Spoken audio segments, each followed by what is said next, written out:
Muy buenas tardes, tengan todas y todos ustedes. Bienvenidos a uno más de los conversatorios de este ciclo de diálogos de la gestión cultural que hemos coorganizado. Por un lado, Diálogos de la Gestión Cultural, el ITESO, Universidad Jesuita de Guadalajara, y la Facultad de Artes de la Universidad Autónoma de Querétaro. El tema fundamental de este ciclo se llama Arte, Crisis y Futuro Cultural, y en esta ocasión nuestros invitados especialistas reflexionarán y nos compartirán sus estudios en torno al tema Memoria y Archivo de las Crisis. Estarán con nosotros la maestra Alana Simoes Orozco y el maestro Julián Goodside. Como anfitriones, nuestro amigo de hace muchos años y anfitrión por parte de Diálogos de la Gestión Cultural, el maestro Sergio Cervantes, mi queridísimo amigo también Alfonso Hernández Barba por parte del ITESO y un servidor José Antonio MacGregor por parte de la Facultad de Artes de la Universidad Autónoma de Querétaro. Me voy a permitir presentar en primer lugar la semblanza curricular del maestro Julián Goodside, quien es de la Ciudad de México. Él es escritor, historiador y consultor en investigación cualitativa y planning. Actualmente es profesor de tiempo completo del Departamento de Estudios Socioculturales del ITESO y su trabajo explora las intersecciones entre medios, arte, cultura e identidades y memorias colectivas desde enfoques semióticos e historiográficos. Es licenciado en Comunicación Social, maestro en Historiografía y doctor en Letras con enfoque en literatura comparada y estudios intermediales. Ha trabajado como consultor en semiótica aplicada y análisis cultural para distintos sectores y ha impartido conferencias en México, América Latina y Europa sobre procesos creativos y de análisis en diversas medialidades. Sus publicaciones abordan el papel de los medios en la construcción de identidades y memorias colectivas, la semiótica de lo sonoro y lo musical, así como las transformaciones de las industrias creativas ante los hábitos digitales emergentes, las nuevas formas de producción y de consumo simbólico y diversas prácticas de reciclaje, sampleo y apropiación cultural. Recientemente publicó el libro Distopía o Utopía sobre la digitalización de las industrias creativas en la pospandemia por parte del Centro de Cultura Digital en 2023 y coeditó con Cristina Tamayo el libro Representaciones visuales, audiovisuales y performativas de género en el México contemporáneo. Así que sin más, le damos la más cordial bienvenida al maestro Julián Goodside. Adelante, por favor. Perfecto. Muchísimas gracias a todas y todos por esta invitación, por este espacio y además por activar este tipo de diálogos que creo que son fundamentales en el presente y ante un mundo caótico y donde buscamos darle sentido al presente. Creo que es muy pertinente lo que vamos a discutir el día de hoy, ¿no? Entonces, me conozco, entonces pongo el cronómetro para iniciar esta conversación y bueno.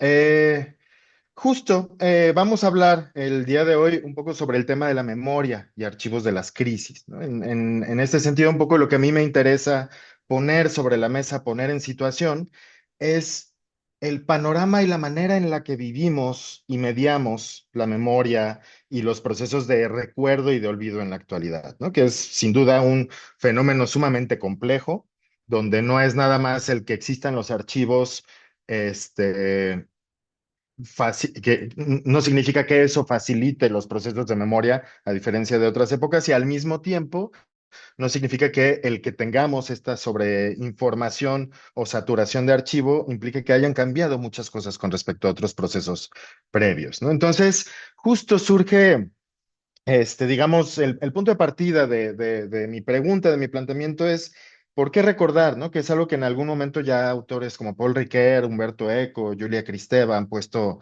sobre la mesa, ¿no? Pierre Nora también, ¿no? Distintos historiadores, filósofos, semiólogos, en el sentido de que no es el simple hecho de tener acceso a la memoria, ¿no? Sino las implicaciones, digamos, pues de alguna manera la función política de la memoria, ¿no? Y en este sentido entendemos por memoria no esta experiencia individual que cada quien mantiene como un recuerdo, sino una memoria colectiva, cultural, donde pues son aquellos recuerdos compartidos y que en tanto comunidad mantenemos y que en el momento en el que se desarticula la comunidad, ese recuerdo desaparece. Y es justo algo que existe previo, digamos, a la historia, como la conocemos. Sin embargo, muchas veces pensamos que historia es igual a archivo, que es igual a registro. Y no, ahorita voy a problematizar un poquito al respecto, ¿no? Entonces, la memoria, así como la historia, pues se hace desde el presente, ¿no? Y en este sentido quisiera aludir, apelando también a los tiempos actuales de reconocimiento y desconocimiento de genocidios y violencias y crímenes contra la humanidad, que justo Svetan Todorov, por ejemplo, en un ensayo que se llama Los abusos de la memoria, él habla de una memoria literal y una memoria ejemplar, ¿no? Donde la memoria literal parte, digamos, de la experiencia vivida y una flagelación de revivir y mantener en el presente esta vivencia del pasado versus una memoria en donde se construye un aprendizaje y se busca que en el presente no vuelva a ocurrir lo mismo, ¿no? Con un aprendizaje. Y en este sentido también, muchas veces, y sobre todo en Latinoamérica, poner sobre la mesa el tema del olvido genera conflicto, ¿no? O sea, muchas veces tenemos el tema de no olvidar, de recordar, de mantener esa vigencia, ¿no? Y al mismo tiempo el olvido es necesario para mantenerse en el presente, ¿no? Marc Augé, por ejemplo, tiene una bella cita que dice que el olvido nos devuelve al presente, aunque se conjugue en todos los tiempos, en futuro para vivir el inicio, en presente para vivir el instante y en pasado para vivir el retorno, ¿no? Entonces, esta negociación cuando se discute el tema de la memoria, pues siempre viene acompañado del olvido, ¿no? Sabemos el mito de Funes el memorioso, sabemos justo todas estas problematizaciones donde también el exceso de memoria implica un no avance, un desprendimiento, un no desprendimiento de este lastre que puede ser la memoria también, ¿no? Y es un tema que, pues desde Aristóteles, problematizando sobre la reminiscencia y la memoria, pues ha puesto sobre la mesa, ¿no? Sin embargo, pues estamos hablando del tema de la gestión cultural y de la comunicación, digamos que es lo que nos interpela, y me gustaría partir del hecho de lo que plantea McLuhan, de que el medio es el mensaje, ¿no? Esta máxima más que conocida, y cómo, por ejemplo, autores como Astrid Earle o Robert Rosenstone, por ejemplo, plantean la importancia de que la manera en el medio a través del que recordamos también incide en el recuerdo. ¿No? No es lo mismo construir o reconstruir algo del pasado en una película documental que en una película de ficción, que en dibujo animado, etcétera, simplemente porque cada medialidad connota distintas cosas y construye el pasado de distintas maneras. Entonces, tiene que ver con eso. Y en la actualidad, pues también hemos desarrollado como se le conoce, un archivo vivo, pero sumamente complejo que implica sonoridades, visualidades, audiovisualidades, gestualidades, ¿no? Que todo el tiempo estamos definiendo y redefiniendo, ¿no? Y en este sentido, aludo a algo que plantea una autora, justo Astrid Earle, que mencioné hace poco, que ella plantea la importancia de distinguir entre la premediación y la remediación, es decir, todo lo que hemos construido desde el pasado al presente para representar algo, premedia, es decir, va a incidir en cómo vamos a representar algo en el futuro. Pero cada nueva representación reconfigura esto, ¿no? Entonces, de alguna manera, cómo recordamos el 68, cómo recordamos la Guerra Civil Española, pues tiene que ver con cómo la mediamos. Incluso hago un ejercicio con mis estudiantes, por ejemplo, de que cuando les pido que reconfiguren, por ejemplo, o traten de representar cómo se mediaba la memoria en la época de la Revolución, se van directamente a las fotografías y los periódicos, porque son los archivos que siguen vigentes, más no necesariamente los que eran los más pertinentes en ese momento, ¿no? Es lo que nos ha quedado de la historia. Y entonces en este sentido, pues es importante también cómo nos contamos, cómo nos narramos, pues va a incidir en cómo vamos a percibir el pasado en un futuro, ¿no? Hay una anécdota muy interesante de cómo una de las fotografías más icónicas de Billy the Kid, por ejemplo, hizo que todo el mundo interpretara que era zurdo, porque el revelado se hizo al revés, ¿no? Entonces, desde una anécdota así de sencilla, vámonos a un 2025 donde estamos mediándonos todo el tiempo, ¿no? ¿Cómo se complejiza entonces estas variables de cómo nos estamos representando? Ya en su momento, por ejemplo, este, Walter Ong problematizaba, por ejemplo, al momento de hablar sobre los mitos, alude a una tradición oral de cómo una serie de tribus, cuando se reconfiguraron, creo que eran 11 tribus y se dividieron a 7, una cosa así. El mito original planteaba que eran 11 hijos de un rey que se había dividido en estas 11 tribus, y cómo en el presente, en el momento en el que las tribus ya no eran 11, sino 7, el mito se reconfiguró. No se actualizó, sino más bien ahora eran 7 hijos, ¿no? Entonces, es decir, así como hoy en día hablamos del Photoshopeo, los mitos también permitían ir reconfigurando formas del pasado desde distintos presentes, ¿no? Y como plantea justo Hayden White en un libro ya de varios años, cuando vivimos el 11 de septiembre, por ejemplo, colectivamente fue uno de los primeros momentos en los que colectivamente la sociedad dijo, estamos viviendo un momento histórico, ¿no? Es decir, que de alguna manera hay esta diferencia de reconocer la distinción entre el archivo y la documentación, aunque claro que hay obviamente siglos de tradiciones también de la intención de documentar, pero en ese momento se cobra conciencia que todo mundo en el mundo está viviendo un momento histórico. Y esto, si le agregamos lo que ha pasado en las últimas décadas de los smartphones, de las conciencias de la web 2.0, del community management, del branding hacia uno mismo, pues estamos todo el tiempo configurándonos multimodalmente, audiovisualmente, en el día a día, ¿no? Y hemos desarrollado literacidades, competencias sumamente complejas, ¿no? Ahora bien, quisiera aludir a 3 momentos como para situar la discusión de lo que estoy abriendo, ¿no?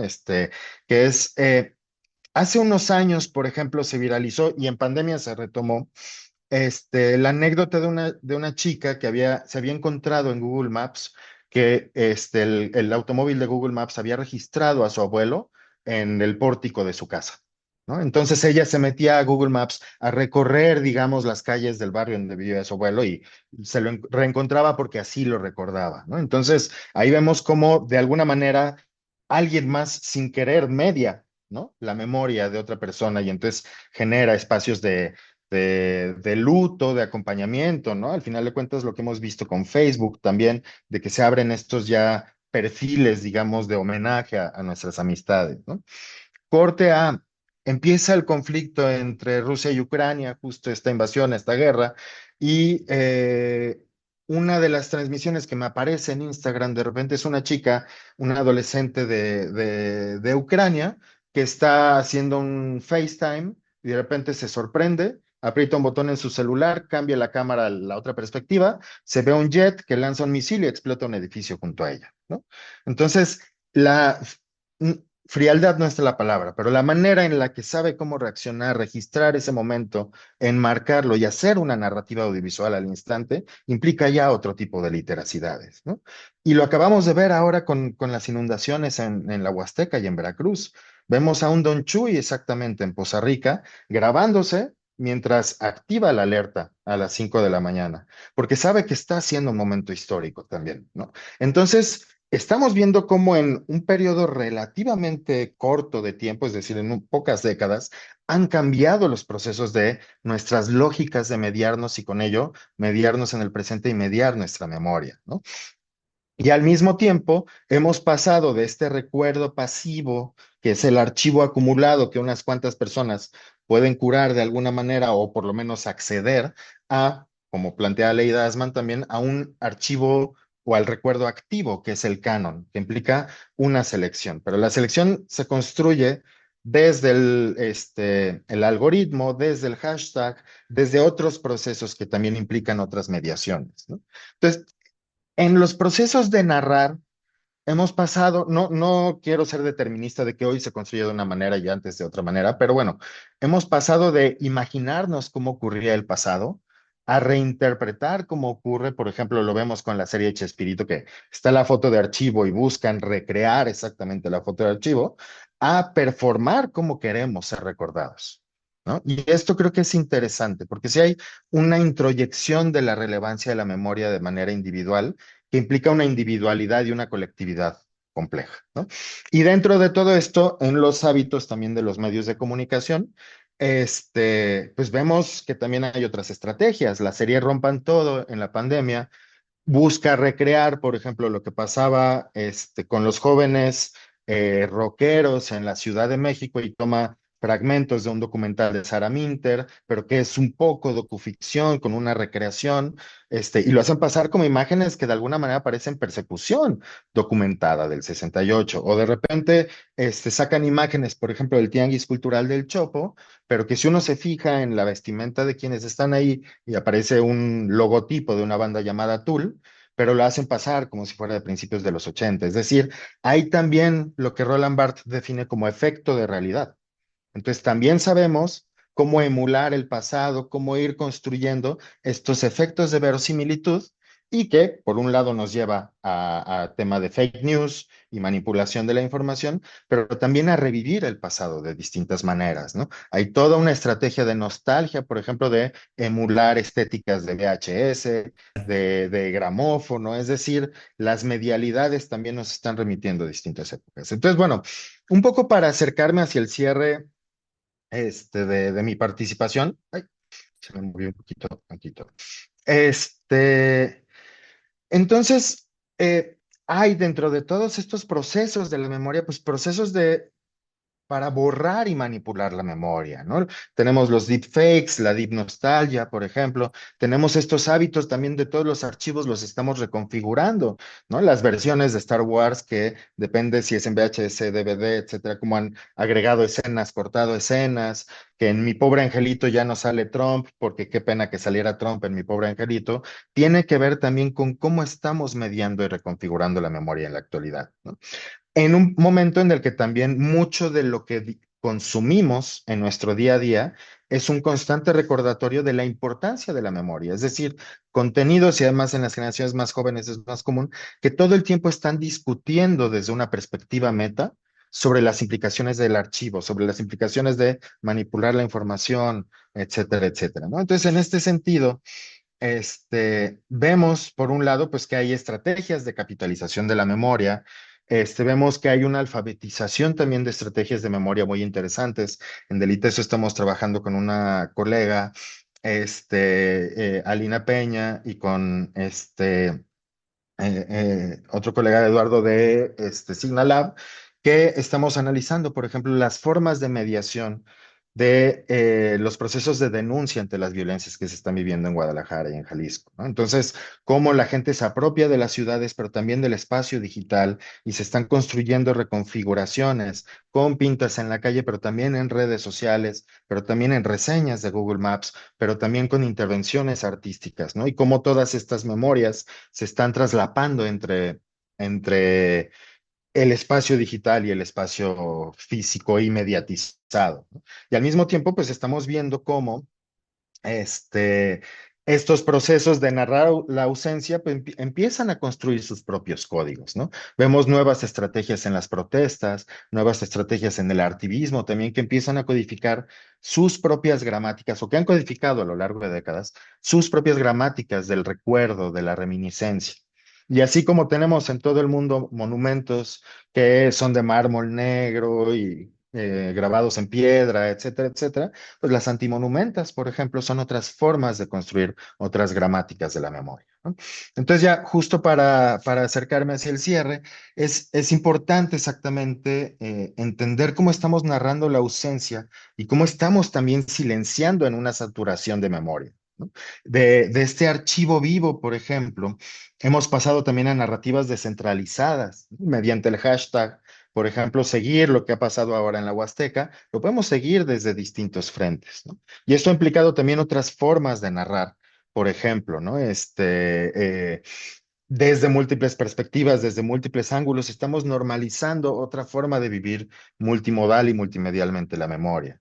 Y aquí lo que yo plantearía, pues es la importancia también de problematizar dentro de la trauma, dentro del trauma, dentro de la crisis, dentro de la ausencia y la importancia de la memoria, pues preguntarnos quiénes poseen la memoria y cómo la curan, ¿no? Al final de cuentas, el algoritmo, tiene que ver con el algoritmo, me refiero al final de cuentas la programación de las distintas redes sociodigitales, cómo media la memoria a partir de los afectos y los intertextos, ¿no? Vemos como si algo indigna se viraliza más, por ejemplo, y eso activa lógicas, digamos, dentro de los algoritmos con respecto a lo que vamos a consumir.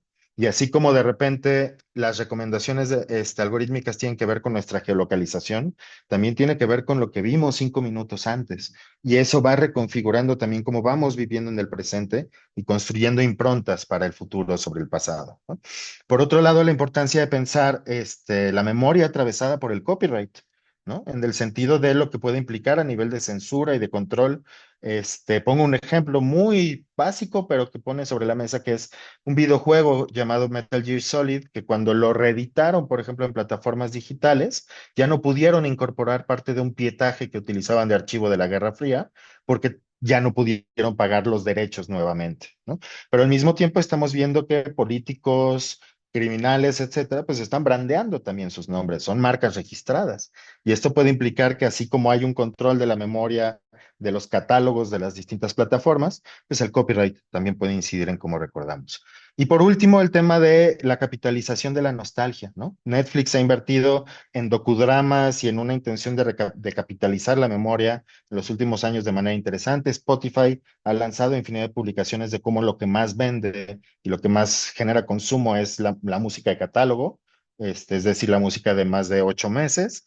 Y por otro lado, cómo pues el occidente global está comprando catálogos de repertorios musicales, cinematográficos, literarios, de Latinoamérica, de Asia, y pues eso es otra forma también de poseer las memorias en un futuro, ¿no? Entonces, digamos, con esto ya construyo un panorama y con mucho gusto, paro por ahora para escucharles. Muchas gracias, Julián.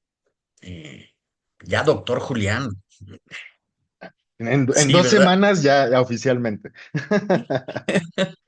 Muchas felicidades y muchas gracias por tu gran participación, donde pues colocas un asunto mm, que nos debe inspirar en la gestión cultural, que es la atención, como bien lo has explicado muy bien en torno a la memoria y el olvido y el recuerdo, que son asuntos centrales que pasan por la gestión cultural y que la manera como lo has expuesto nos inspira y nos motiva pues a seguir haciendo cada vez una mejor gestión cultural, atendiendo a este asunto tan importante de la manera como somos los seres humanos, ¿no?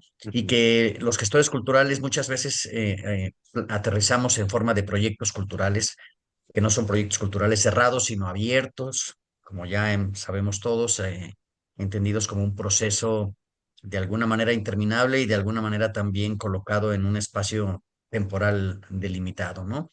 Pero sobre eso vamos a hablar más adelante. Ahorita reitero mi agradecimiento, Julián, y les presento a la maestra Alana Simoes, quien intervendrá enseguida. Ella es cineasta y académica. Su trabajo se centra en la dirección de películas de no ficción, la investigación y la formación. Sus líneas de interés incluyen nuevas narrativas en el cine de no ficción, abordajes desde la negatividad y la ética en la representación audiovisual. La maestra Lana eh, es maestra de formación maestra en teoría crítica por 17 Instituto de Estudios Críticos. Es licenciada en Ciencias de la Comunicación y egresada de la EICTV en Cuba, con especialidad en cine documental.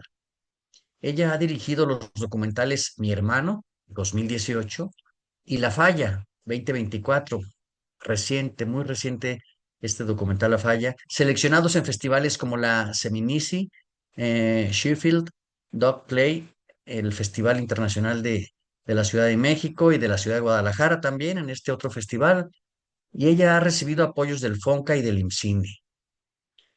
La maestra Lana fue gerente de producción en Canal 22, fue co-creadora del Festival de Crítica Documental 3XDoc en Madrid y docente en instituciones como la ECAM y el Centro Pedro Meyer y centros culturales de España en África y Latinoamérica. Ha sido jurado también en festivales como el de La Habana, el Docs MX y Plataformas MX. Desde el año 2017, la maestra Lana es profesora en el ITESO y actualmente es la coordinadora de la licenciatura en Comunicación y Artes Audiovisuales. Bienvenida, Lana, tienes la palabra. Muchísimas gracias, Alfonso, y pues muchísimas gracias por invitarme a dialogar con ustedes. Yo elegí escribir para no pasarme de tiempo y hablar justamente para este diálogo con el otro invitado, con Julián, desde mi quehacer como cineasta, pero justamente bajando algunos conceptos de algunos autores que a mí me han ayudado de pronto a esta negociación de la liberación de la mirada, ¿no? Tan importante para los que estamos de pronto frente a esta complicada tarea que es hacer cine de lo real. Entonces, bueno, voy a leer estos pequeños textos y luego ya podemos hablar más del quehacer. ¿Quién tiene el poder de narrar, validar y archivar las historias? Desde la perspectiva de Ariela Azoulay, teórica de la imagen israelí, la representación no puede entenderse como un simple acto de registro, sino como un contrato civil entre quien mira, quien es mirado y quien produce la imagen.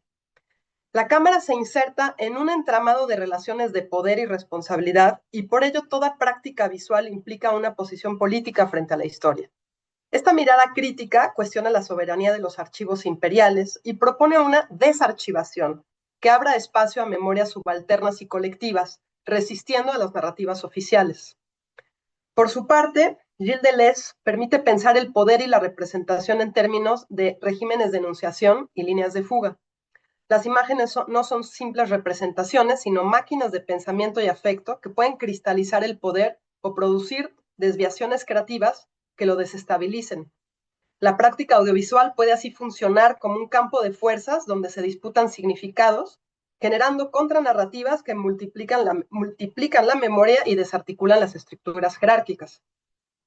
Y en diálogo con Adorno, este núcleo también problematiza la dimensión ética de la representación, la necesidad de evitar que el testimonio o el sufrimiento se conviertan en mercancía estética.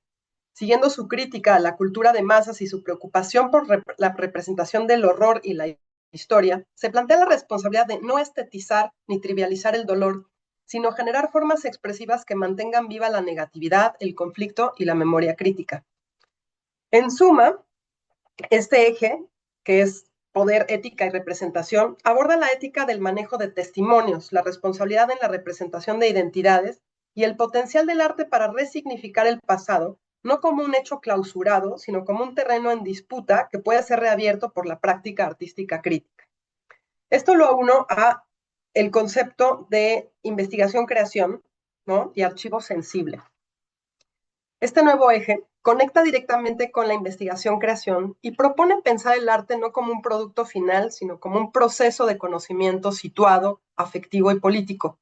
La práctica artística se concibe entonces como un archivo emocional, tomando las palabras de Azoulay, que activa la memoria desde el presente, permitiendo explorar lo vivido más allá de la lógica factual.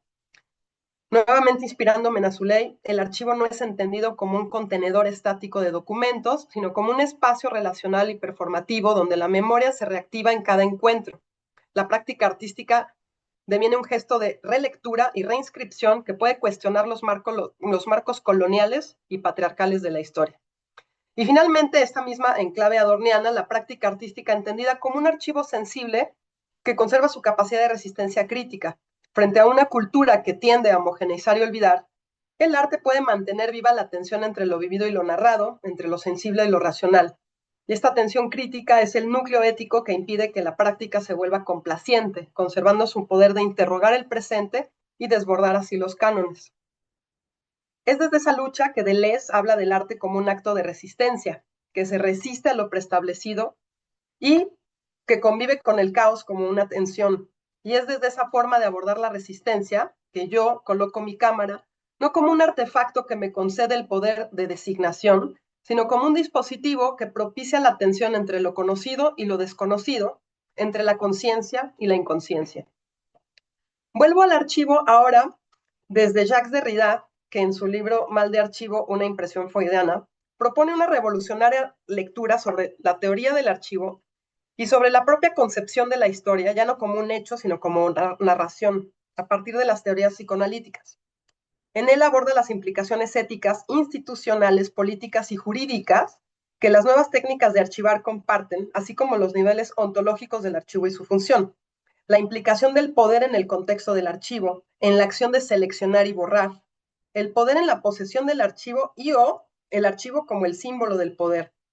No hay archivo sin lugar de consignación, sin una técnica de repetición y sin una cierta exterioridad. Cito a Derrida, no hay ningún archivo sin afuera.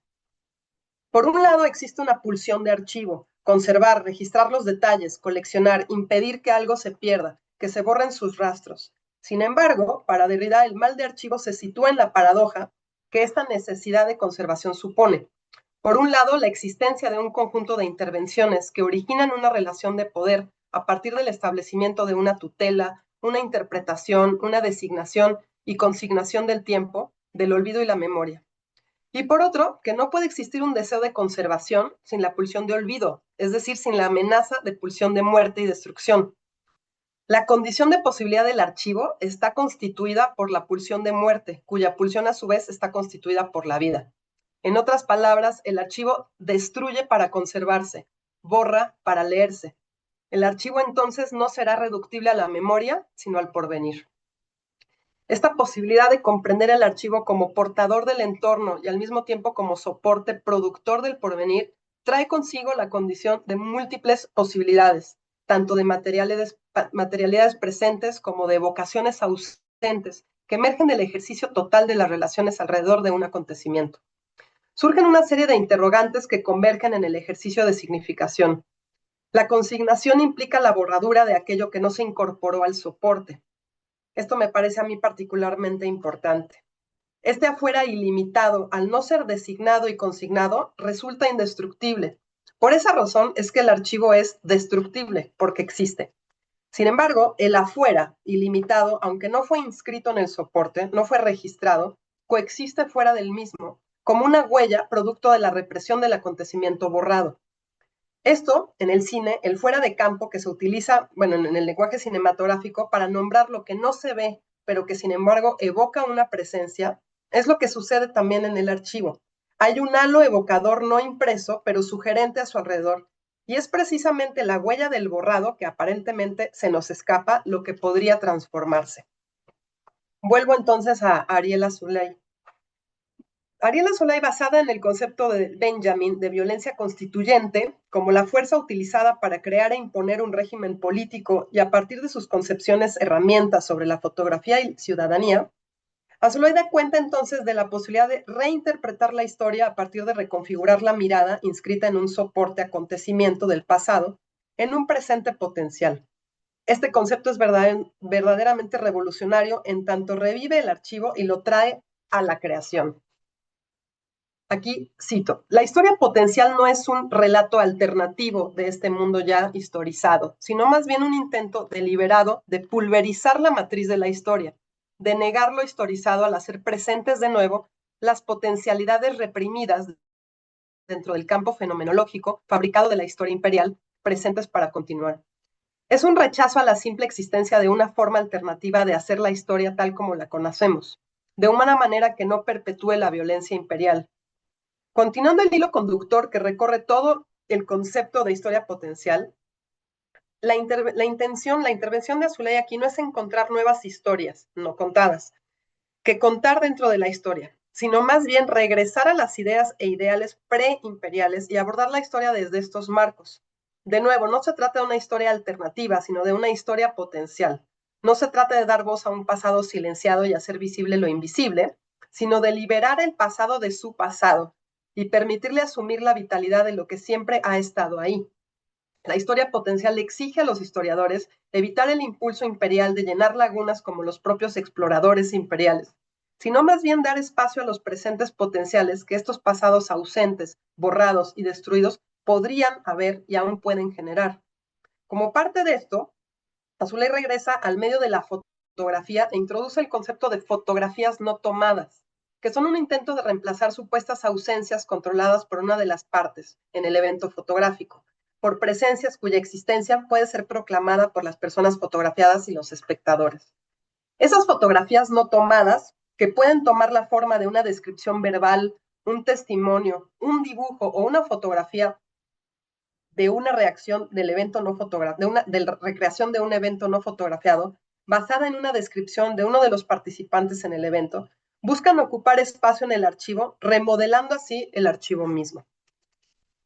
Entonces, la historia potencial es al mismo tiempo un esfuerzo por crear nuevas condiciones, tanto para la apariencia de las cosas, como para nuestra apariencia como narradores, como, como quienes pueden en un momento determinado intervenir en su orden natural. Llamo a esta estrategia historia que expone el pasado potencial y lo potencial creado por esta revelación. En este caso, lo potencial tiene el doble significado. Por un lado, significa la reconstrucción de las posibilidades, las prácticas y los sueños no realizados que motivaron y dirigieron las acciones de distintos actores en el pasado. Estos no fueron completamente realizados, sino más bien interrumpidos por la formación de un régimen soberano que produjo un cuerpo político diferenciado y conflictivo. Y por otro lado, significa la transformación del pasado en un evento interminable, en lo que Benjamin ha llamado historia incompleta, en la que nuestras obras del presente nos permiten leer los logros del pasado constituidos violentamente, de formas que historicen el poder soberano del pasado y lo hagan potencialmente reversible. Entonces, el pasado es como un libro abierto. En lugar de ver la historia como algo cerrado, consumido o definitivo, la propuesta es concebirla como algo que aún tiene potencial. El pasado no solo fue lo que ocurrió, sino lo que podría haber ocurrido de otras maneras. Y esas otras posibilidades son parte del trabajo de esta historia potencial. Yo, de alguna manera, tomo estos conceptos de los que bebo para realmente tratar sí, llevar algunas metodologías que me ayuden justamente cuando estoy haciendo documentales, ¿no? Con un equipo, con esta reflexión colectiva que significa el encuentro con el otro. El documental para mí es justamente lo que da cuenta del encuentro con el otro. No es hacer documentales sobre la gente, sino con la gente. Y en esta co-creación, en esta autorrepresentación colectiva, me interesan sobre todo estos conceptos que ayudan de pronto a entender justamente no ir al registro, sino la evocación, ir justamente a las entrelíneas, al subtexto, dejarlo abierto para que justamente ahí existan las potencialidades.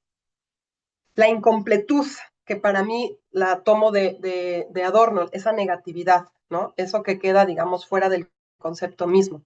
Y por último, el tiempo.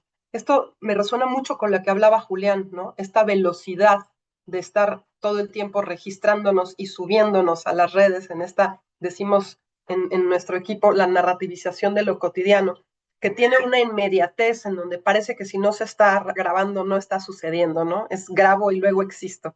Y justamente detenernos y podernos dar el tiempo que para mí implica una película de lo real, que implica una narración a varias voces, que implica un guión de montaje, es decir, que hace una reflexión, que no está reportando y subiéndolo a redes, o no está reportando como un reportaje periodístico de algo inmediato, sino que se permite esta reflexión para entregar un archivo abierto también, puesto a la interpretación.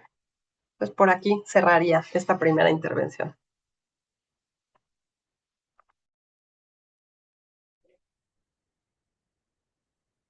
Muchas gracias, Alana, por tu participación. Le pasamos la palabra a José Antonio MacGregor para que nos regale un comentario y abra el diálogo. Muchas Adelante, José gracias, Antonio. Alfonso. Bueno, me han parecido fascinantes las dos exposiciones en donde el eje es la memoria. Eh, ya decía Saramago que somos la memoria que tenemos. Los humanos sin memoria seríamos otra cosa. Somos lenguaje, somos memoria. Y las reflexiones en torno a cómo los avances tecnológicos nos permiten construir memorias, no evocarlas, construirlas. Y yo quería poner sobre la mesa dos casos para ver qué opinan nuestros invitados. Pero me quedé pensando, por ejemplo, después de escuchar al doctor Julián, y me hizo una pregunta así, ¿cómo recordamos lo que nunca sucedió o sucedió de manera fragmentada y que formará parte de los archivos de futuro?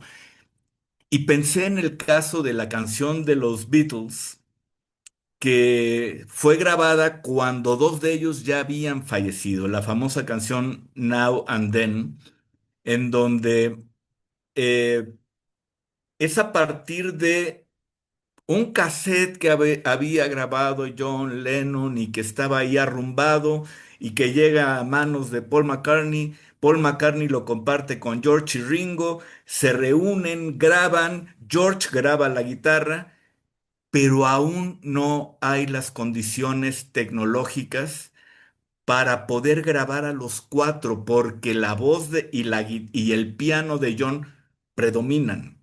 Hay que meterle mano al pasado, hay que construir sobre ese archivo que ya no es archivo pasado, es un archivo futuro que van a ir creando.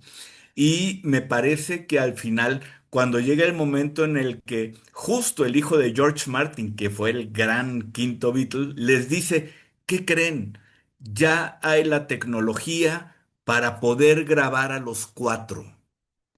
Ya habían fallecido John, ya había fallecido George y se reúnen Paul y Ringo en un momento que me pareció de una belleza no solo musical, no solo sonora, sino de recuerdos y de futuros.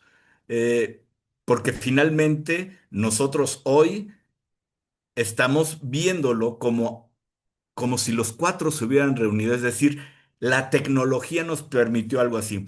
Recientemente he visto, está muy difundida, muy comercializada, una aplicación en la cual tú pones una fotografía de tus abuelos y te aparece un video a color con ellos caminando por un parque.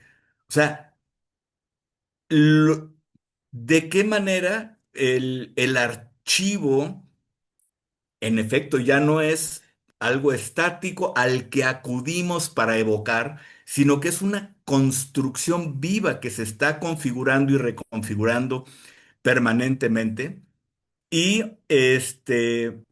finalmente, la reflexión que me surge de algo que para los melómanos de mi edad, pues que éramos coleccionistas y que aún presumimos de tener metros de LPs guardados y de cientos o miles de CDs que solo ocupan espacio.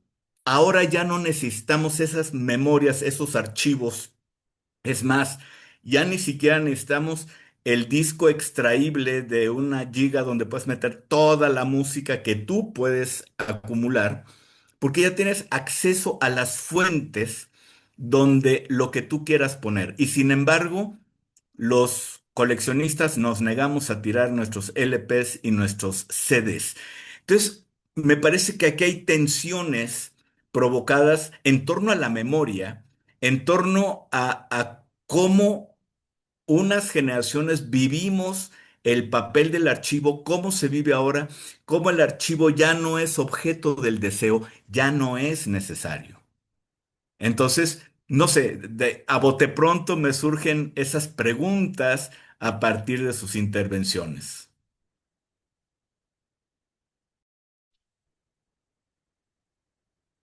Gracias, José Antonio. Pues Alana, Julián, tienen la cancha. ¿Vas a lana o me aviento? Ay, qué fuerte primera pregunta, participación. Es bien interesante, es bien interesante. Y un poco hilando con lo que dijo Alana, y una de las cosas que también estamos poniendo sobre la mesa en el departamento ahí en el ITESO, es, al final de cuentas, algo que es bien sabido, ¿no? Quien posee la memoria controla el presente, ¿no? Y esto le permite reescribir el pasado porque pues se recuerda desde el presente, ¿no? O sea, es la eterna tensión también de la visión de los vencidos, o bueno, la contraparte de quien escribe la historia, etcétera, ¿no?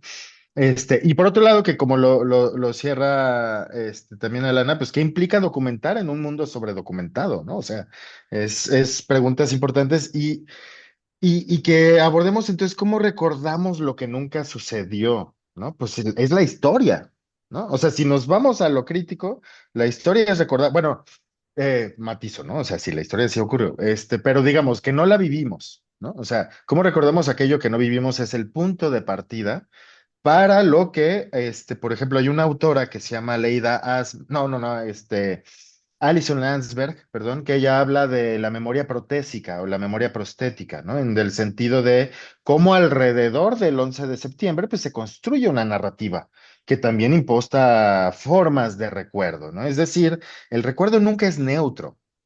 Y esto es bien importante decirlo, pero sí tenemos una fijación por cómo jugar con el recuerdo, ya sea porque vende, ya sea porque nos resulta atractivo, porque hay esta nostalgia de revivir la voz de nuestros familiares, que escuchamos los audios, o sea, también tenemos otras formas de recuerdo que nos generan ansiedad, ¿no? Porque nos generan otras formas de dependencia, ¿no? Por otro lado está el famoso efecto Mandela, ¿no? O sea, cómo colectivamente la gente puede recordar algo que no ocurrió, ¿no? Entonces, nuevamente, estamos hablando de narrativas, de relatos detrás de eso y de estrategias de persuasión detrás de eso, pero obviamente con unas prácticas de mediación complejas, ¿no? Lo que mencionas, de lo de los Beatles, pues está el caso de Nat King Cole y la versión que hizo con Natalie Cole de Unforgettable, ¿no? O sea, lo que pasó con el Cuervo, con el hijo Bruce Lee, por ejemplo, con Brandon Lee en esta película El Cuervo, que lo reconfiguraron y bueno, más reciente con Carrie Fisher, etcétera, en Star Wars, ¿no? Es una necesidad histórica el recuperar y manipular el pasado, ya sea para darnos sentido en el presente o para justificarnos en el presente, ¿no? E incluso dentro de todo eso, pues hay procesos, así como el ejemplo que planteas de los Beatles, está el disco solista de Jim Morrison, ¿no? El de American Prayer, que es sus poemas, cómo lo musicalizaron, ¿no?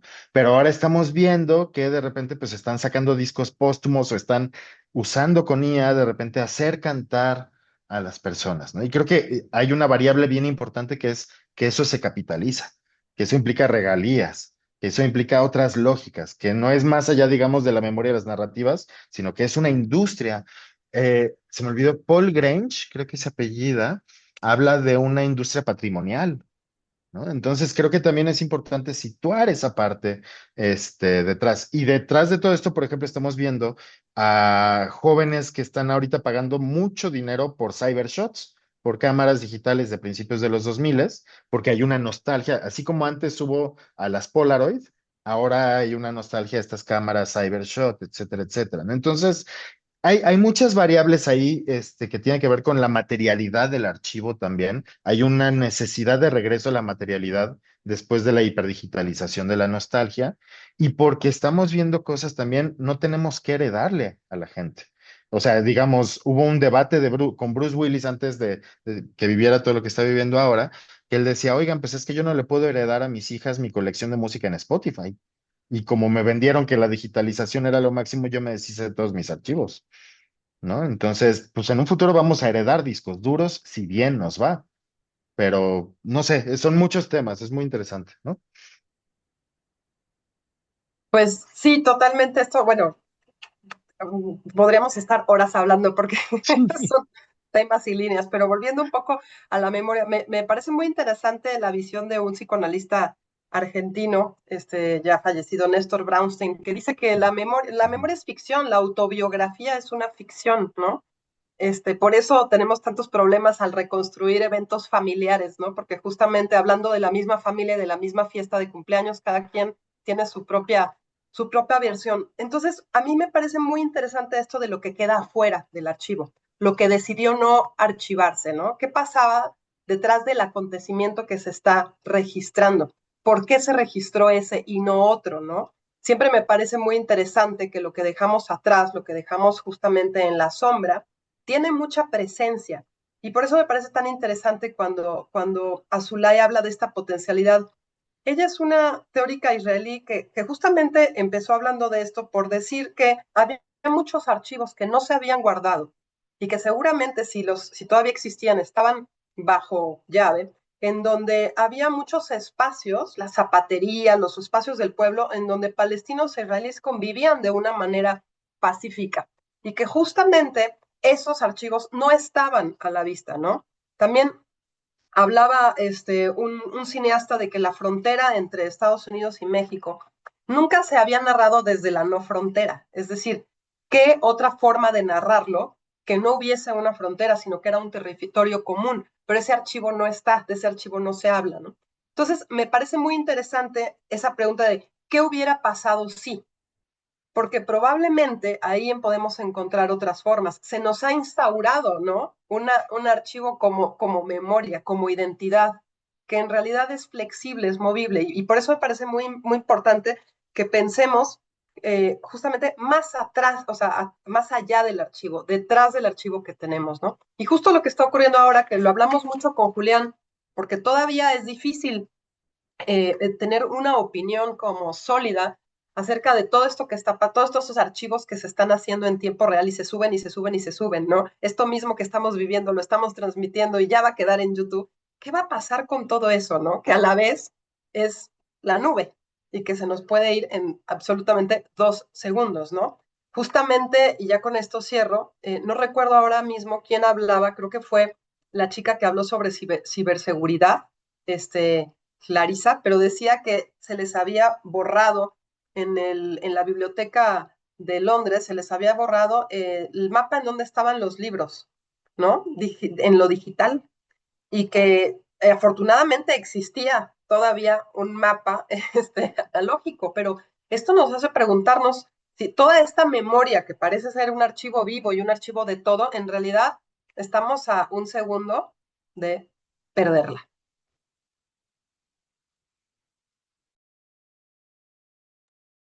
Sí, Julián. Justo con esto que dijo Alana, me vinieron a la mente rápidamente ahí unas cosas, ¿no? O sea, con esto que menciona Alana de Néstor Brownstein, pues está el caso de Rashomon, ¿no? Ahora sí lo pimponeo desde la narrativa cinematográfica, o sea, cómo también, pues es relativo quién lo cuenta, desde dónde, y pues que Kurosawa lo posiciona muy, muy interesante en esta peli, ¿no? Y que es muy interesante, creo que es importante con esto que dice Alana de la responsabilidad del presente para las memorias al futuro.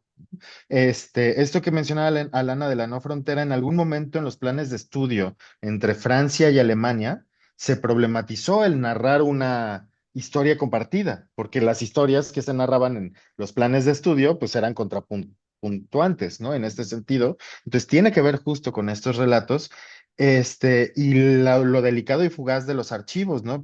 MySpace pasó que en una migración de archivos, perdieron 10 años de historia de archivos de MySpace, ¿no? O sea, toda la música indie del 2010 al 2020 se perdió, digamos, en esta memoria porque en una migración de archivos la regaron y se les fue, o en el incendio que hubo en Universal y con masters de discos, etcétera. Pero por otro lado tenemos a los mayas que cada 52 bueno, las culturas prehispánicas que en distintos contextos tenían estos ciclos también de reconfiguración, ¿no? En los náhuatls, mayas, etcétera. Entonces, pues es interesante también luego la obsesión del recuerdo, ¿no? Y sobre esto último, Julián, quizá una pregunta que me surge es, em, tenemos ya digamos, eh, habilidades, competencias mucho más amplias, las literacidades que decías, para el manejo tecnológico, etcétera, para crear archivos. Me pregunto ahora, ¿vamos a requerir literacidades para saber qué no archivar, qué desarchivar y por otro lado, qué eliminar de la memoria? Uf.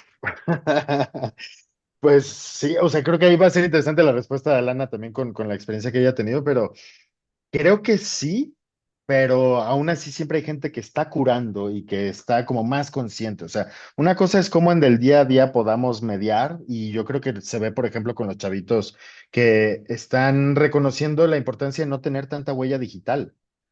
¿no? O sea, por eso vimos el brinco de la foto que tú mantenías en Instagram a las stories, ¿no? Que es un poco jugar con esa fugacidad porque también el pasado te persigue, ¿no? Entonces ya están, por lo menos los más jóvenes han desarrollado distintas literacidades y procesos curatoriales de su propio archivo, su propia memoria, sus propias formas de narrarse, que veremos cómo repercute más adelante, ¿no? O sea, pero que estamos viendo prácticas emergentes, sin duda, ¿no? O sea, diría Lana, pura ficción. Pura ficción. No, pero me gusta muchísimo cómo lo dices tú, ¿no? ¿Qué olvidar? Porque justo con esta, por ejemplo, proliferación de imágenes, ¿no? Fontcuberta justo dices, detengámonos, ¿no? ¿Qué es lo que no se está viendo en tantas imágenes, ¿no? Y a mí me gusta mucho lo que dices, cómo olvidar ante tantos archivos, ante tantos recuerdos que no podemos olvidar porque los tenemos todos, ¿no? A un segundo en nuestros teléfonos. ¿Qué olvidar? ¿A qué darle ese lugar de lo prioritario, de lo esencial, de lo necesario de recordar, ¿no? Y por eso creo que estamos en un momento pues, muy interesante que todavía no sabemos hacia dónde va a ir, pero desde luego serán generaciones que tengan absolutamente otro contacto con el pasado, ¿no? Porque lo tienen totalmente registrado. Tenemos comentarios de la audiencia, si gustan se los voy leyendo. Primero tenemos un saludo de parte de Lemus Aguilar y Guara Cardoso dice exquisitas las exposiciones y tan necesarias. Voy a leerles los demás. Nos manda saludos Ruth Rangel, saludos desde el ITESO, Universidad Jesuita de Guadalajara. Martín Vallejo Sonemán nos dicen, hola a todos, somos de Tapachula. Mi colectivo y yo hemos hecho alianzas con el Archivo General de la Nación, el Archivo General del Estado de Chiapas, Archivo Histórico de Tapachula y demás ciudadanos e instituciones para hacer valer la nueva Ley General de Archivos y el rescate de la historia de las comunidades de Chiapas. Él ya nos había compartido unas fotografías de algunos periódicos de cómo estaba en el 2018 el archivo, pues que estaba como muy deteriorado, ¿no? Víctor Hugo Vital dice saludos desde San Luis Potosí y Fidel Méndez manda saludos desde Oaxaca. Ruth Rangel dice, hoy ya no solo registramos lo que vivimos, muchas veces actuamos pensando en cómo quedará grabado. ¿Qué implica eso para la manera en que construimos la memoria colectiva? ¿Y qué papel tenemos desde la gestión cultural y la comunicación para acompañar o cuestionar esos procesos? Y hasta ahí tenemos los comentarios. Ok. A ver, bueno, ahí me detona algo a mí, me autoadjudico la palabra, perdón. Pero tiene que ver con algo que estamos viviendo en la actualidad y que creo que es bien importante, algo que publicaba en redes hace rato, ¿no? Y es la importancia de escuchar los silencios, ¿no? O sea, en un momento en el que todo mundo supuestamente está registrando y documentando, no todos tenemos derecho a hacer memoria en igualdad de condición, ¿no? Y no todos tenemos las posibilidades de registrarnos y autorregistrarnos y autonarrarnos en igualdad de condición, ¿no? Y lo menciono porque, por ejemplo, en 2017, cuando fue el terremoto en la Ciudad de México, el ruido mediático, que es también una forma de generar archivo detrás de todo eso, porque eso deja un legado en un futuro, pues ese ruido mediático hizo que se hicieran embudos a ciertas regiones de la ciudad para apoyos, etcétera, y, y silenció o invisibilizó a otras comunidades, ¿no? Que meses después o incluso años después no recibieron o no han recibido los apoyos correspondientes, ¿no? Entonces creo que también es importante no solo fijarnos en lo documentado, sino poner atención y escuchar las ausencias, ¿no? Y lo vamos a ver ahora con Veracruz también, ¿no? Entonces creo que en ese sentido, desde la gestión cultural es también no solo el archivar y el documentar o el representar, sino estar sensibles y atentos y atentas a aquello que no se está representando y que también es pertinente. Siempre, obviamente, no desde una actitud paternalista, condescendiente, es decir, encauzar y encaminar aquellas otras voces, discursos, narrativas e identidades que pues en del día a día son silenciadas por esta saturación de archivo, ¿no? Mm. A mí me gustaría complementar brevemente, coincido y suscribo lo que dice Julián y qué importante pregunta Ruth, sobre todo ahora lo vivo esta respuesta desde la academia, o sea, es decir, como profesora, ¿no? Yo un ejercicio que le hago mucho a los chicos es que cuando traen sus miles de historias, volcamos los materiales y les propongo reflexionar sobre eso. Justamente esto que decía Julián, ¿qué no grabaron de todo esto que me están enseñando, ¿no? ¿Qué es lo que no quedó? Y muchas veces nos sinceramos y empezamos a hablar de esas emociones, con esto que decía Ruth, de cómo quiero ser recordado.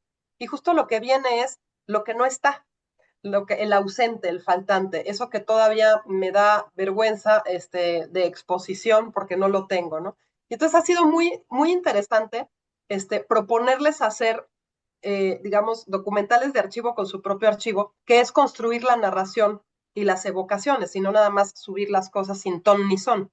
Y en esa narración, digamos, de un guión de montaje de sus propias archivos, siempre pedir esa reflexión crítica de lo que no quedó, porque va a ser imposible impedir esta proliferación del grabar, ¿no? De estas grabaciones. Pero sí creo que podemos desde esos espacios formativos, ¿no? Hacer una pausa y que ellos también reflexionen sobre eso mismo que van grabando, como una autocuraduría, de que de todo lo que tienen hay algunas partes que quedarán y que tengan su texto y que tenga su subtexto, ¿no? Bueno, Eh, pues sí, adelante, adelante, Tita. ¿Me permiten leer los últimos dos mensajes que nos llegaron? Martín Vallejo Sonemán dice, a veces siento que tendemos a irnos muy lejos a la cultura pop o a disertaciones filosóficas, pero en los momentos históricos archivados hay vacíos y desapariciones documentales preocupantes. Para no entretener mucho, hago referencia a dos masacres ciudadanas, una en Guadalajara de los 50 y la otra en Tapachula del 46. Resulta que los ejemplares periodísticos que se hicieron de la fecha exacta desaparecieron. Hablo del Archivo Histórico de Guadalajara y Chiapas. La letra impresa que confirmaba la muerte y los responsables ya desaparecieron. Fueron obviamente deliberados, fue obviamente deliberado. Alguien fue y los desaparecieron esos registros. Y Caro Platt dice, hola, acá encantada de escuchar estas reflexiones e ideas. Me surge un cuestionamiento escuchándoles. ¿Y qué va a pasarnos cuando la ausencia ya no exista? Cuando podamos hacer que todo esté. Pienso en cómo hemos intentado retratar la ausencia hasta ahora, registrando lo que contenía la presencia y en el momento de filmarlo dibuja los márgenes del vacío que ha dejado. Ahora que podemos llenar ese vacío, me pregunto si no nos perderemos de algo al no poder percibir esa ausencia. Y bueno, son los últimos comentarios que tenemos. Pues qué hermoso lo que dices, Caro Platt. Hola. Me encanta, creo que es la pregunta que nos tenemos que hacer, ¿no? Justamente, porque esa ausencia es el silencio, es esa reflexión que permite justamente el no ver, ¿no? La sombra de Jung, en fin, hay como muchas formas de decirlo y que no estamos teniendo esa posibilidad. Creo que sí, que nos lo tenemos que seguir preguntando porque la atención está ahí, ¿no? No hay todavía un qué va a pasar, pero creo que si sabemos que necesitamos ese espacio, y vuelvo a las escuelas, podemos proponer justamente el volver a esas ausencias, ¿no? Y el no tenerlo todo en estos primeros planos. A ver cómo nos sentimos con eso. Muy bien. Es, Nos acercamos al cierre de esta sesión, pero ujú. antes, no sé si Julián y Alana todavía quisieran compartir algo, sería muy bienvenido. Sí, Eh, este es un comentario muy, sí, muy breve con estas dos participaciones. Que el comentario previo de los vacíos de los archivos, pues es el eterno conflicto del historiador, ¿no? O sea, nunca hay un archivo completo, ¿no? Y siempre va a haber muchas formas de sesgar el archivo, desde lo pasivo, es decir, desde los errores de documentación a el sesgo activo, ¿no? De censurar, vulnerar, omitir, etcétera, etcétera, ¿no? Que incluso en el día a día, yo por ejemplo trabajo mucho historia audiovisual mexicana y de repente descubrir quién dirigió un videoclip es un relajo porque hay tres, cuatro versiones de los videos con distintos nombres de directores o cuando se lanzó un disco, los discos físicos no tienen luego las fechas porque no hicieron el registro como se debía. O sea, hay todo un tema de arqueología mediática y de la memoria y la identidad en México, no solo a nivel de archivo, digamos, físico tradicional, sino incluso las repercusiones que esto va a tener a nivel digital, ¿no? Porque hay muchos errores de documentación en el contexto digital que ahora la IA pues se ha alimentado de todo esto, ¿no? Creo que lo que dice Caro es bien interesante. Yo plantearía un poco si realmente la ausencia es filosófica la pregunta, ¿no? Si la ausencia existe o no existe, ¿no? Y lo que implica como retratar la ausencia, o sea, en el sentido de creo que nunca vamos a tener la documentación al 100 porque siempre son perspectivas. ¿No? O sea, y nunca se va a poder tener, aun cuando tengamos un registro 360 inmersivo, etcétera, siempre va a haber una construcción de perspectiva, creo. Y eso es lo interesante, ese es el reto constante, reconocer cómo estamos construyendo esa perspectiva. Y ese sería mi cierre de participación. Pues yo también rápido decía a un amigo, ¿no? Cuando hablaban de que ya estaban inventando estas cámaras que están en los lentes y que al rato van a estar en nuestros iris, ¿no? Yo decía, bueno, pero el adentro siempre nos quedará el adentro, ¿no? Pero bueno, nada más también para remarcar esto de los museos y justamente de estos archivos inexistentes o que existieron y que luego desaparecen. A veces pensamos, ¿no? En esta era digital que eso ya no está ahí y que hay como una democratización de todo lo que vemos, pero en realidad no, es que siguen siendo estas plataformas y los algoritmos que lo están desapareciendo de maneras además cada vez más rápidas, porque cada vez más rápidas detectan aquello que no se quiere subir. Entonces ya normalizamos que nos bajen de Facebook, de Twitter, de Instagram, esos videos que de repente el algoritmo, ¿no? Considera que están equivocados y no hay manera de traerlos de nuevo, ¿no? A mí ya me han bloqueado cuentas y uno habla con máquinas y no. Entonces ahí está siempre esa mirada colonial, absolutamente, ¿no? Pues muchísimas gracias, Alana, Julián, José Antonio también, muchas gracias. Esto que han colocado sobre la mesa está perfectamente articulado con la vivencia de la gestión cultural, con los asuntos centrales de la gestión cultural, y lo inspira y lo ilumina para, para seguir reconfigurando nuestra manera de participar en la vida de las comunidades. Qué importante eso que decías, Alana, de no hago con, sí, digo, sí hago con, no hago desde mí el documental, sino lo hago con la comunidad, con la gente, ¿no? Y ahí están tu valioso trabajo. Eh, yo creo que todo esto se suma felizmente a esta colección de diálogos de la gestión cultural que, como bien se ha dicho ya rebasaron las 200 sesiones, ya andamos arriba de las 200. Entonces, qué valioso que en este caso las posibilidades de lo digital nos permitirán que podamos volver a escucharles en otro momento, quienes no pudieron hacerlo hoy, y seguramente habrá quien y muchas personas lo harán. Entonces, gracias por haber conversado entre ustedes y con el público. De veras, mil gracias. No sé si Sergio, el fundador de este Diálogos de la Gestión Cultural, que está aquí con nosotros, quisiera dirigirnos algunas palabras antes de cerrar y de invitar a la siguiente sesión. Perdón, pero estaba apagado mi micrófono y mi cámara también, por respeto a todo lo que estaban diciendo, ¿verdad? Porque es muy importante lo que se está planteando en estos diálogos, ¿no? Yo quiero felicitar, bueno, principalmente a José Antonio MacGregor, a Alfonso Hernández Barba, como cómplices de una serie de diálogos que vienen a, como lo acabas de decir, a enriquecer precisamente este montón de diálogos que ya tenemos y que es en beneficio, como siempre lo hemos dicho, es en beneficio de los gestores, de los promotores, de los emprendedores culturales y artísticos, para que enriquezcan pues sus miradas, ¿verdad? Pasadas, presentes y futuras.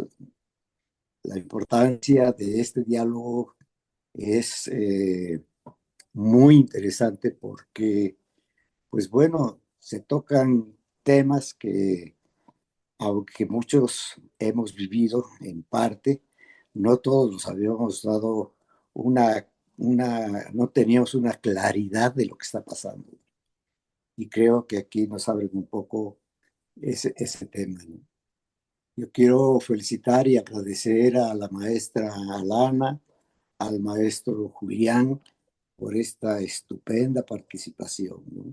Muchas gracias por haber participado, por creer en esta trilogía de Quijotes que andamos en los diálogos de la gestión cultural con la Universidad de Querétaro, con el ITESO, ¿verdad? Gracias a ustedes. Oye, y Muchas yo gracias. agradezco a Diálogos de la Gestión Cultural porque aquí con estas más de 200 sesiones, pues nos permiten ir creando una memoria colectiva viva, actualizada y que cada vez que alguien la vea, la va a reconfigurar, la va a reinterpretar. Eh, yo hace poquito acudí a una sesión que se dio hace como 2 años en la cual yo estuve, pero me interesaba mucho algo que había dicho el invitado de ese entonces, con cual yo platiqué, y a la hora de escucharlo, bueno, era otra la lectura que yo hacía, lo escuchaba de otra manera, aprendí cosas que no había aprendido en ese momento, entonces me parece que esto que tanto Tita como tú, Sergio, han procurado con invitados del nivel de Julián y de Alana, pues son realmente un activo, yo creo que valiosísimo, no solo para gestores culturales, sino para todos los interesados en tantos temas que aquí se han abordado. Así que felicidades, felicidades a los maestros Julián y Alana, mil gracias, Alfonso. Sí, mil gracias por aceptar, Alana y Julián, participar en este ciclo. Y lo que nos han regalado hoy vale la pena releerlo, revisitarlo, y tenemos las condiciones para ello, pero sobre todo porque nos hacen reflexionar y pensar sobre lo importante de la gestión cultural que se ancla en territorios, en espacios, en narraciones, ¿sí? Y que es la materia prima de lo que atendemos una y otra vez. Mil gracias y les deseamos lo mejor en su quehacer universitario, en todos sus proyectos que han hecho y que seguirán emprendiendo. De veras, mil gracias, Alana y Julián, y les invito a la siguiente sesión. Ya llevamos 3 de 7. Dentro de 8 días será la cuarta y estará a cargo de la doctora Alina Peña Iguarán y de la maestra Anaeli Ibarra Cázares, que son colegas de tuyos, Alana, tuyos, Julián, son sus colegas, y nos dará mucho gusto continuar esta reflexión pues con ellas. El título de la siguiente sesión, el de ellas, el de la doctora Alina y la maestra Anaeli, es La cultura como refugio y trinchera. Verán que hay una conexión, ya desde el título hay una conexión natural con todas estas reflexiones de este ciclo que hemos hecho tanto la Autónoma de Querétaro como el ITESO, y que son 13 sesiones que van a dejar huella pues mil gracias. Entonces nos vemos dentro de 8 días. Gracias, Alana, gracias, Julián, gracias, Sergio, Tita, José Antonio MacGregor, hasta luego.